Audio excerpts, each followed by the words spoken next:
Pak Edi di Otorisasi Jasa Keuangan.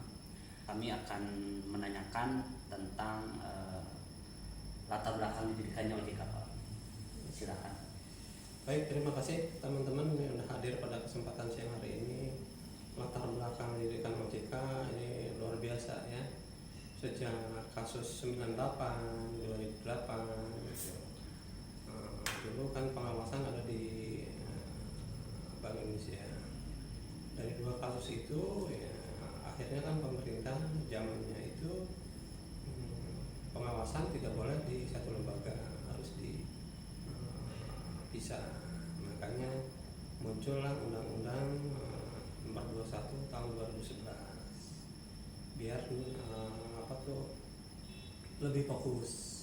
Karena dulu ketika di Bank Indonesia hanya mengawasi perbankan saja, sementara industri keuangan itu kan banyak, ada pasar modal, ada industri keuangan non bank, yang di dalamnya ada asuransi, perusahaan pembiayaan, ada sekarang ada pinjol, ya, terus ada BPJS, segala macam yang ada di situ keterlibatan masyarakat dalam industri keuangan. Dengan adanya Undang-Undang 21 2011, terbentuklah OJK. OJK fungsinya ya ada tiga itu: mengawasi industri perbankan, mengawasi pasar modal, mengawasi industri keuangan non bank. Jadi sesuai dengan tugas dan fungsinya, OJK mengatur, mengawasi dan melindungi konsumen. Itu udah satu paket di situ. Nah, fungsi dan tugas OJK udah jelas diatur di undang-undang bahwa kita mengatur, mengawasi dan melindungi. Nah, tugasnya ya kita di sisi ini mengawasi perbankan, mengawasi industri keuangan non bank, dan mengawasi pasar modal. Ini sudah berjalan cukup bagus karena sesuai dengan SEDK-nya bahwa ketentuan untuk mengawasi industri keuangan itu minimal setahun sekali wajib untuk dilakukan pengawasan secara onset. Secara offsetnya di masing-masing industri kan wajib menyampaikan laporan-laporan keuangan yang disampaikan kepada otoritas jasa keuangan, baik itu laporan harian, laporan mingguan maupun laporan bulanan. Secara ini alhamdulillah sudah cukup bagus, apalagi di tempat kami di kantor OJK Tasikmalaya yang diawasin ada 17 BPR yang otoritas daerahnya lama ya, 5 kabupaten, dan kami per 2 Agustus ditambah lagi ada Kabupaten Garut dan Sumedang, sehingga ada penambahan 7 BPR, sehingga total yang diawasin oleh OJK Tasikmalaya ada 24 BPR. Itu kita melakukan pengawasan terhadap bank yang berkantor pusat di wilayah OJK Tasikmalaya. Nah, kalau yang industri keuangan non bank lainnya seperti asuransi, pegadaian, perusahaan pembiayaan, BPJS, Taspen, itu kan kantor cabang di sini. Kita nanti hanya sebagai koordinasi saja kalau misalnya diperlukan oleh teman-teman kami di kantor pusat untuk melakukan pengawasan. Kita bisa masuk sewaktu-waktu apabila diperintahkan oleh kantor pusat kami untuk melakukan pengawasan langsung kepada industri tersebut. Itu mungkin yang bisa ini disampaikan. Kalau sekuritas investasi di sini kita ada 4 perusahaan sekuritas yang terafiliasi dengan bursa saham di pasar modal. Ada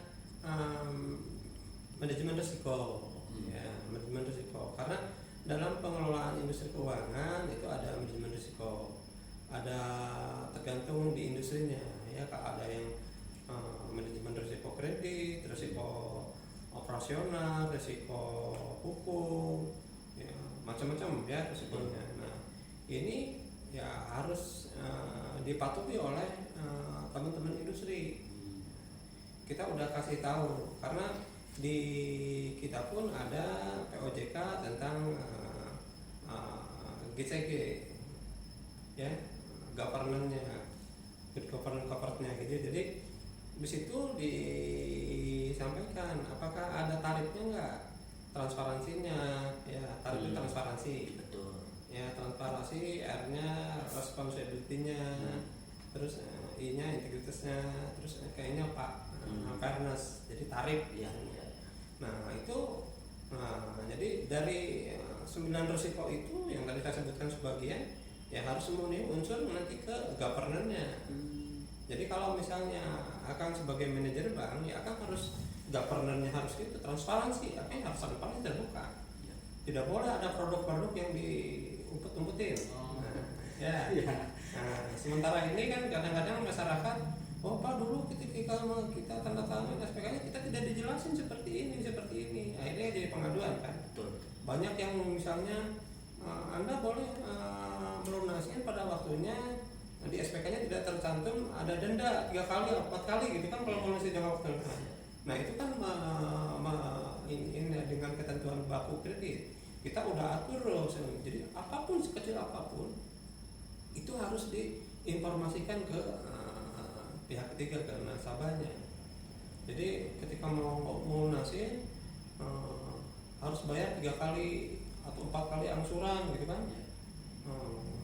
Karena apa? Tapi ternyata setelah dilihat di SPK-nya nggak ada klausul itu.